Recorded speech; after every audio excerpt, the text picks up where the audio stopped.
So whether you're in franchising or any other industry, success is all about scaling. It's about scaling smart. Now, in this episode, we're going to dive deep into the strategies that drive high impact growth and the biggest mistakes businesses make when they're expanding and how to attract the right partners to fuel long-term success.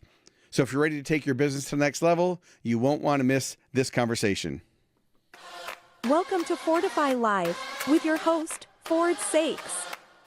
Today, I'm joined by Dan Glaser. He's the founder and president of FranGrowth. Now, he's got over 15 years of experience at Neighborly Brands, and he's got a track record of driving franchise and business success. Now, Dan knows what it takes to scale the right way. Now, in 2022, he launched FranGrowth to help brands expand through trust, transparency, and smart strategy. Dan, welcome to Fordify Live. What inspired you to start this company, and what makes it different? Yeah, appreciate it, Ford. I've been in franchising a long time. I've been in franchising almost 20 years. And what inspired me to start FranGrowth is really just a passion to help entrepreneurs go into business for themselves. I love entrepreneurship. I'm a believer in the American dream. And I, too, at one point, kind of like you mentioned in the intro, was in the corporate world for a long time in my career, and understand what it takes to leave that behind, to go on an entrepreneurial journey. And man, I love doing that for other people that are at that stage in their life where they're trying to figure out, hey, is business ownership really for me? Is that something I can do? What options are out there? And that was really what propelled FranGrowth to launch in 2022. Well, for me, I speak to a lot of franchise brands, either as the opening keynote speaker or as a franchise consultant. And whenever I ask them what the top challenges are, they always say the same thing, right? The franchisor wants the franchisee to follow their system, and the franchisee wants the franchisor to drive more business.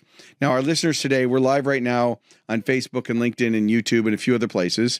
And we've got listeners of all different inside and outside of franchising. And at the end of the day, everybody, if you're not in franchising, this is still relevant, okay? How do you grow and scale a business? With that foundation, what's something, I know every podcast always asks this question, but what is something that you've learned now that you wished you would have known when you started that would have maybe saved you a lot of frustration or maybe millions of dollars?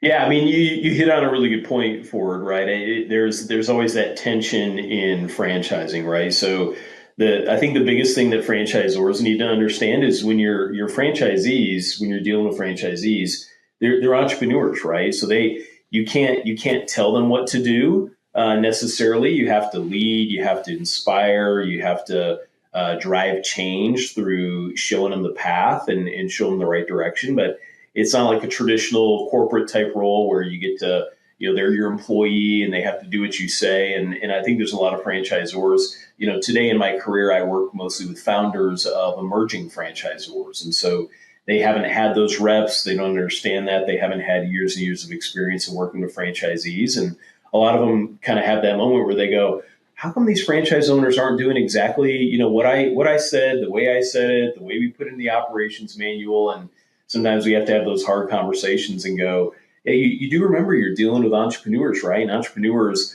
love to carve their own path, and they love to try new things.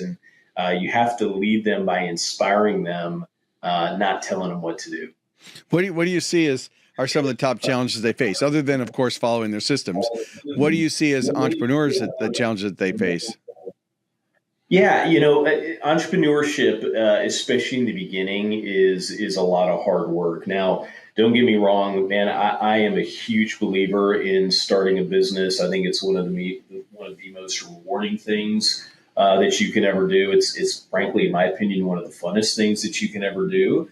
You're spending your time and your effort and your energy building something for you as opposed to building something for someone else. And that's a lot of fun. It's something you can take a lot of pride in, but it requires a lot of hard work. And I think we live in a very microwave culture, right? Everybody wants to push a button, get an outcome immediately, and business ownership is a whole lot more like a pressure cooker than it is a microwave, right? It's kind of that old adage of, are you willing to do what very few others are willing to do for a short period of time so that you can do whatever you want for the rest of your life. And not everyone is willing to do that. But those that are, man, that's really what entrepreneurship is all about. Yeah, for me, I've started 17 different companies. My first company was a painting company, so I did a lot in home services and carpet cleaning. And then I invented some products and got into manufacturing, and I grew a manufacturing company up to $50 million in sales. Now, sales aren't profits. For those of you listening at home on the Business Growth Show podcast, there's a big difference between sales and profits. I had to learn that later. And so for me, the biggest challenges I learned were really that you have to hire your weaknesses, and that you're strong in one of three areas. You're either strong in delivering the product or service, which hopefully as an entrepreneur you would be. And that's why if you're a franchisee, you bought a system that's already proven. Number two, you understand how to operate and lead a business, right? And I didn't know, Dan, when I first started, I didn't know what an income statement was, balance sheet, chart of accounts, inventory turns, ratios. Those were all just foreign words to me. I knew how to sell, I knew how to market, and I knew how to deliver the product. And so people are really strong in either leadership and management and operations in one bucket, marketing and sales in the second bucket, and then delivering customer experiences in the third bucket, because all the marketing in the world won't overcome a poor experience, right? So when I work with brands now, and I'm doing a pre-event call with them on, speaking at their conference, I always ask them, what are the top challenges? And it's usually the same. It's, they want the cost to acquire leads has gone up. So they want them to be more efficient and build their centers of influence and market in the communities. And they want to learn how to lead their staffs. And I know from what you do with FranGrowth, since you're working with those emerging franchise brands, explain where do you feel is your ideal client? Like for an emerging brand, how many units at what stage of their growth are best for FranGrowth? Yeah, man, we have 9 brands in our portfolio today, and I would tell you the average brand that joins FranGrowth today has less than 20 locations when they open. In fact, we've taken on a couple brands that have 0 franchise locations. Now, they have multiple corporate locations and years of history with very strong financials. So there's very much a proof of concept. There's multiple markets and a lot of data to point back to success. But, there isn't a certain number of locations that we require to become a FranGrowth brand. Really what I'm looking for is, is the model sound? Has it been around for a decade plus? Has there been a lot of history in the business? Is there a founder or leadership team that's committed to franchisee success? And that's what our franchisor partners are looking to us at FranGrowth for is, hey, we know our business really, really well. We understand whether it's, painting or drywall or kids swim lessons or moving, whatever the business is. But, we're looking for a partner that knows how to scale a franchise business and knows the challenges you're going to run into when you get to 50 franchisees, and knows the challenges you're going to run into when you get to 100 franchisees. And we've been through those reps so many times over the last 20 years, over and over and over again. And so I love working with founders. They're passionate about what they do. They're passionate about their brand. And man, that's a lot of fun because the first few franchise owners that you bring in, man, they're like family to these founders. They just get all those years of experience poured into and dumped into those brand new franchisees. And they're highly focused on making sure those franchise owners are successful. And it's a ton of fun. So if you think about the work that you do, what's a journey look like? So someone comes in, maybe they've got 10 units and they're trying to grow, but maybe they're cash poor and they're struggling and they just don't know what they don't know. Where's the journey? I mean, they start with them. Where do you start, and what are some advice that you give them? Yeah, so obviously, to your point a minute ago, cost per leads have gone up in most industries, and so that's probably the biggest challenge that most franchisors face is how do I get this amazing brand I've built in front of potential candidates that are a great fit for the brand. That's going to cost some money, just to be totally frank with you. So if you're completely cash strapped and you don't have a budget to go, join consultant networks or drive organic lead generation, you're going to have to get really creative on how you get your brand in front of potential candidates. But if you have a budget in place and we help our brands build out a 3-year growth pro forma, hey, this is exactly what you're going to have to spend. These are exactly the networks you're going to have to join. These are the organic lead sources you're going to have to go after. And based on doing that and based on our average conversion ratios, this is the kind of rate of growth and return that you can expect based on that investment made. So we lay all that out really clearly and try to set really clear expectations of, hey, what does year one look like, year two, year three? We also try to obviously under promise and over deliver a little bit as well, but try to set really clear expectations. When you do that, man, as you expand, then it falls right in line with what you set the expectation for, and again, that's what it's a lot of fun. So when you're working with these franchisees and these, in this case, your clients, how do you overcome a fumble, something that maybe they do that take them off track, and now you have to delicately kind of get them back on track? How do you navigate that, or do you have a story or something that's relevant to that? Yeah, there's obviously that stuff comes up all the time. And so I think it's just constantly reinforcing back to, right, that's what a franchise is. It's a system. And so it's the same thing when a franchisor is coaching a franchisee who gets off track. What is the answer? You redirect them back to the standard, you redirect them back to the system. And so I always tell new franchise owners, when you get out there and you launch your business, it's not if you make a mistake or if you run into challenges, it's when. And so when you make a mistake or when you run into challenges, pick up the phone, call your franchisor. That's why you're paying royalties, right? So get every dollar of value in support for every dollar of royalty you're paying.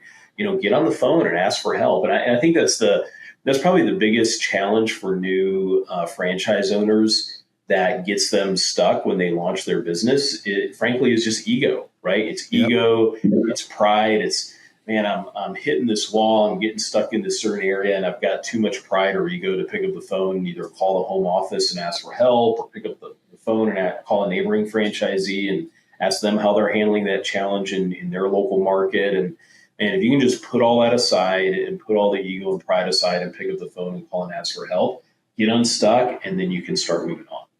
Yeah, I've always believed, ask for help not because you're weak, but because you want to remain strong.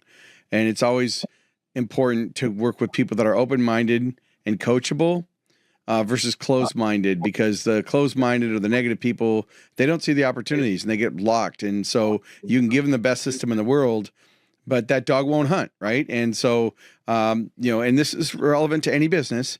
So if you're in business, you have to focus on what you can control, right? Which is your attitude first. What's your attitude like? If you have a negative attitude, you're not going to see the opportunities. And then how do you spend your time, your allocation of time? Are you spending your time on the highest and best use? And have you created a success network that you can tap into for whatever you're trying to learn? Whether it doesn't matter whether it's weight loss or business growth or leadership or, anything, spirituality. If you want to learn anything, success leaves clues.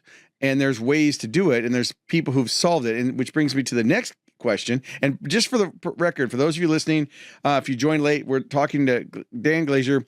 He's the founder and president of a company called FranGrowth, FranGrowth.co. That's right, co, not the .com, co. Check him out on LinkedIn. Check out his company if you're interested, and that's at FranGrowth.co. But back to the comment about your time and your technology. So technology's, what I was going to say is these questions haven't been sent to the guest ahead of time. So I'm interviewing Dan live. He has no idea what I'm going to say. So bringing that in, what role does technology play in business growth now that you're seeing now? Because we're not just talking about technology for the franchise system, for marketing, but now there's all this disruption with AI. AI, ChatGPT, DeepSeek, Claude, Perplexity, Make.com, Zapier. There's tons of technology, and a lot of it's overwhelming for these business owners and entrepreneurs. So I'm curious, two-part question. It's a long road here to a tiny house. How are you using technology with your clients? And then how are you seeing your clients using it? Yeah, great question. So there's technology, I kind of view it in two different ways, right? So there's companies out there, in my opinion, who have over automated too much, meaning, right, their communication begins to feel rote. It begins to feel, hey, some AI generated this email or this message to me. And I think as a society, we're starting to see through that pretty quickly. And so I always view, especially communication technology tools, how do I utilize this in a way to make me efficient, make my team efficient, without making it sound like it's created by an AI or it's inauthentic and it's not genuine. Because I hate being marketed to that way personally as a consumer, and that's the fastest way to turn me off as a consumer and as a buyer of anything, is if it feels inauthentic and fake. And so that's the lens I always view things through as I'm marketing to the general public. So you can go too far in that direction, but at the same token, right? I mean, technology is here for a reason. So whether it's setting up automated messaging campaigns in your CRM, whether it's sending out text and email notifications to your customers or to your team members when certain steps in a sales cycle happens. Man, we live in such a fast-paced society. And, in the old days, when I got into franchising 20 years ago, man, you could pick up the phone, call a franchise consultant after a call with a candidate, have a 10, 15-minute conversation about how the call went. You can't do that anymore these days. Sometimes it's meeting after meeting, call after call on a daily basis. And so building things like automated email templates and communications just to give those quick updates, man, that allows at least my team to be very, very efficient. So it's always striking that balance, right? How do you be really efficient, but also how do you communicate in a very genuine way to the people that you're trying to reach? No, I agree. I look at a whole organization's customer journey from start to finish. What's the customer journey? And at what point does it make sense to use technology? And when everybody's going high tech, making sure that people maintain the human touch, right? Because that human touch is so important. And, I'll use this in my keynotes. We're old enough to remember that before automated phone trees, you would call a company and a real person would answer the phone. And now, it's not uncommon for brands to have an automated phone tree. The answers it, press 1 for 2, press 2 for English or whatever, and it goes on. And I don't know about you, but just like feeling inauthentic, as soon as I get one of those phone trees, I'm that guy who presses 0, 0, 0, 0, 0, 0, 0, 0. And those systems are actually trained that if they get like 5 zeros in a row to escalate it, right? So I've learned that. So I think it's important to use technology to where it makes sense, but don't get seduced by technology, and I think that it's something you have to revisit, because what might have worked a year ago might not work now. I mean, right now, I've been using QR codes for decades, but after COVID, everybody understood how to use a QR code, right? Those weren't new. They used to be, people were calling them barcodes, not QR codes, but they weren't new. It wasn't at the time yet. Same thing with Zoom and virtual calls. I'm a keynote speaker. I'm in person. And when Zoom came out, my speaker buddies were like, oh, they're not going to hire speakers anymore. Everybody's going to go virtual. I've been booked more in the last 18 months than ever because people are starving to get back into that human touch. So the takeaway really is use technology for its purpose. AI can certainly help you make better decisions, automate processes, and save you lots of time. Anything that you do more than once or twice, you should consider using AI. Now, obviously, I do speak on AI to brands and everything, so I'm always curious when I work with other business owners how they're using AI and how they're using it. And one of the things I want to anchor that Dan said, everybody, is that authenticity, because he's been described as a leader with trust and transparency. So those principles really shape his style and how he works with his clients. So obviously, if he's going to use AI, it has to convey his style and trust and be transparent. So I wrote a book. You can see it in the background of this camera view right here. Let's see if I go to this camera, it'll probably show up better. AI Mind Shift. And when I created that book, I want to make sure your mic got turned on. Okay, it did. When I created that book, people said, well, did you use AI to write the book? And I said, 100%. I used AI to do the research and to formulate thoughts, but the concepts are from my decades of experience in business growth. And so AI is not a replacement, it's an enhancement. And so it's a tool. And I hope our listeners really leverage it for that reason. Obviously, go to Amazon, get my book, whatever. It's my show. I can do a shameless plug. But it really is if you want to remain competitive, you're going to have to jump on the bandwagon because the genie's not getting put back in the bottle. It's not going away. It's in everything. It's in our phones now. I got a new iPhone and AI is built right into the iPhone. It's built into our computers now. It's in our cars. It's in all the devices. So it's not just a web browser where you type in a prompt, write me a 600-word blog post.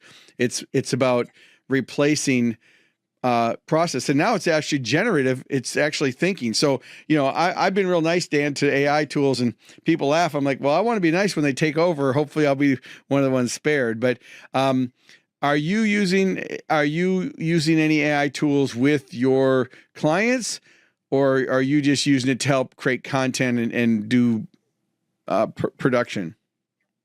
Yeah, mostly content in production, but I think as AI learns and grows, it's going to be, to your point, more and more integrated into every facet of our business. But man, there is a lot of things that we do here. Some would say kind of in an old school way. I've got a guy on my team that I've been in franchising with for as long as I've been in franchising, almost 20 years. His name's Gary Landon, and he's kind of the king of puns around our office. But he says some really profound things. And a couple of things Gary always says is there is no deal if there is no dialogue, right? So if you're not getting on the phone and having conversations, especially in the world we're doing, no deal is going to happen. And one day he got so sick and tired of somebody saying, "Oh, well, I'll ping this person, and I'll ping, I need to follow up. I'll ping that person." He said, I'm not going to ping them. I'm going to ring them. And so that's right. And so it's funny, and we all kind of laughed, but there is some truth in that, right? So to your point, man, utilize AI where appropriate. I think we're going to wake up 10 years from now in a totally different business landscape based on what's going on with AI. But man, some of the old things like just old fashioned picking up the phone and having a conversation with somebody matters a lot and still works very, very well. Yeah, I mean, as a keynote speaker, one of the reasons I do this podcast is I get to meet people in the industry. It's helped me get more speaking engagements. It's helped me network and get referrals. And so, as a business owner, I created the podcast. There's two ways to create a podcast. One, you want to be someone like Lewis Howes with millions of views, and you're trying to get sponsorships and deals like that. That's not why I have this podcast. I created it for entrepreneurs, business owners, and because I speak in franchising a lot of franchisors said, "Hey, can you do more content? Bring some ideas and strategies to the franchise world." And there's several other great podcasts in franchising. I've been on most of them, but it's a way to build those relationships. It's having that dialogue, because before this call, you and I had never even spoken, right? My team sets it up. They pursued you probably on LinkedIn or wherever they saw you, right? And they set it up. And then all I have is a synopsis before the call. Hey, your next guest is this. This is his name. Here's his company. Here's what he's done. And they vet him because I'm always looking for someone who's interesting, who's done something unique. And that's what you've done with your brand. So again, I'm just going to hit my little yay button if I can find it. So thanks for taking the time, out here to do it. So as we're going to wrap up here in a few minutes, but I'm just curious for aspiring entrepreneurs, and since you work with the franchise brands and yourself listening today, what advice would you give them about choosing the right franchise opportunity? So this is a little different than your core competency, which is helping the franchise grow, but what advice would you give that entrepreneur who's evaluating? Because there's thousands of franchises to pick from. Yeah, I mean, obviously, you need to find something that fits your skill sets, that fits your background, what you've done professionally before, and something you can make money at. I mean, that's and find something you can be passionate about, right? There's a million different businesses out there. There's a lot of different businesses that are highly profitable that, frankly, I personally would never own myself because it's just not something that I'm passionate about. It's not something that I can get up every single day. So you got to find something where you align, especially if you're looking in franchising. You've got to find a franchisor that aligns with your values, that you really click and gel with the leadership team. If there's a founder in place, you need to get on the phone and talk to other franchise owners and be asking yourself in the back of your mind, is this a group of people that I feel like I can really fit in with? Are these the kind of people I'd have fun showing up at an annual event, and do I feel comfortable picking up the phone and calling my neighbor and asking for help? Again, not if I get stuck, but when I get stuck. And is this a business I can make money at? Can I grow fast enough? What's the model like? And to your point a minute ago, what is my role as the owner, right? If it's a business that requires a lot of direct selling, it's a B2B franchise. We have a lot of those in our portfolio where the franchise owner, their role is business development because it's a B2B business. And so it's a lot of going to the networking events and calling on commercial customers. And, if you're somebody who maybe had a 30-year engineering background or IT background, and you're really good at systems and processes and execution, but you're terrified to go, present to a group or go to a networking event, a B2B business might not be the best thing for you. You might want to go find a B2C business where you can just spend money on SEO and AdWords and get clicks, calls. Maybe the franchisor has a call center to book appointments for you. Maybe that's a better business for that kind of person, right? So those are all the things you should be evaluating as you're looking at businesses. But man, when you find the right thing and you find the thing that really clicks, it's amazing to see franchise owners that just dive in. And there's plenty of people that we talk to, Ford, that frankly, they would be successful in any business they get into just because that's their personality, right? They're driven. They know how to communicate. They know how to provide amazing customer service, and it's not so much the brand. They are the secret sauce, and you put that secret sauce in the right business model, and man, it's incredible. Yeah, I think that's a great way to end on. I know that the most important thing in any business isn't the system, not the technology, not even the product. It's the people, and that starts with you. And the scariest people to me, Dan, are the people who think they know everything but don't know what they don't know. And I alluded to that earlier, is that, if you're going to be successful in business, you have to be open-minded and coachable, and you have to see the opportunities. So any closing thoughts you have for our listeners today?